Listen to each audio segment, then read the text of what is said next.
laki ng bahay ng lolo ko. Pag pumasok ka ng alas 8 ng umaga, makakalabas ka alas 5 ng hapon.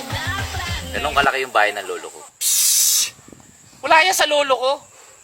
Sa sobrang laki ng bahay ng lolo ko, pag pumasok ka ng Lunes, makakalabas ka Biyernes na. O ganun kalaki yung bahay ng lolo ko. Psst!